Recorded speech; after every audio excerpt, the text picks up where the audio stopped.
ಸಕ್ಕರೆ ನಾಡು ಮಂಡ್ಯದಲ್ಲಿ ಕನ್ನಡ ಡಿಂಡಿಮ ಮೊಳಗಿದೆ. ಸಾಹಿತ್ಯ ಸಮ್ಮೇಳನಕ್ಕೆ ಜನಸ್ತೋಮವೇ ಹರಿದು ಬಂದಿದೆ.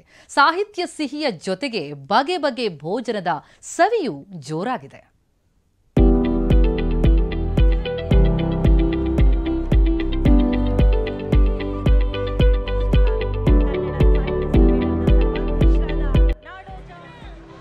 ಎಲ್ಲೆಲ್ಲೂ ಕನ್ನಡದ ಕಲರವ. ವೇದಿಕೆಯಲ್ಲಿ ಸಾಹಿತಿಗಳ ದಂಡು. ಪುಸ್ತಕ ಖರೀದಿಯಲ್ಲಿ ಮುಳುಗಿರುವ ಅಕ್ಷರ ಪ್ರೇಮಿಗಳು.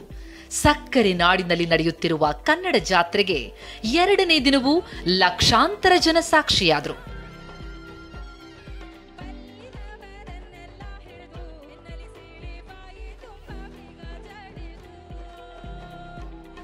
ಮಂಡ್ಯದಲ್ಲಿ ನಡೆಯುತ್ತಿರುವ 87ನೇ ಅಖಿಲ ಭಾರತ ಕನ್ನಡ ಸಾಹಿತ್ಯ ಸಮ್ಮೇಳನದಲ್ಲಿ ನಾಡು ನುಡಿಯ ಡಿಂಡಿಮ ಮೊಳಗುತ್ತಿದೆ.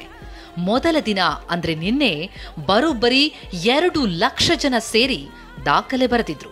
2ನೇ ದಿನವಾದ ಇಂದು ಕೂಡ ಸಾಹಿತ್ಯಾಸಕ್ತರು, ಕನ್ನಡ ಅಭಿಮಾನಿಗಳು ಸಾಗರೋಪಾದಿಯಲ್ಲಿ ಆಗಮಿಸಿದ್ರು.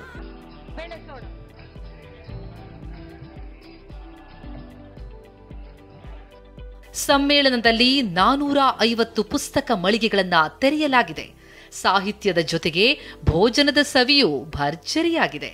ತಿಂಡಿಗೆ ರಾಗಿ ದೋಸೆ, ಸ್ವೀಟು, ಖಾರ pongal, coffee, tea ಕೊಡಲಾಯಿತು.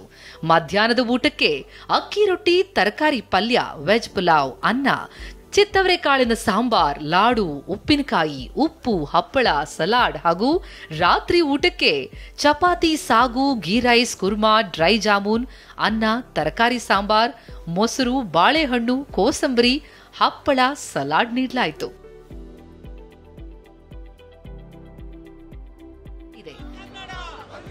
Prashant Hulikere, TV9 Mandya.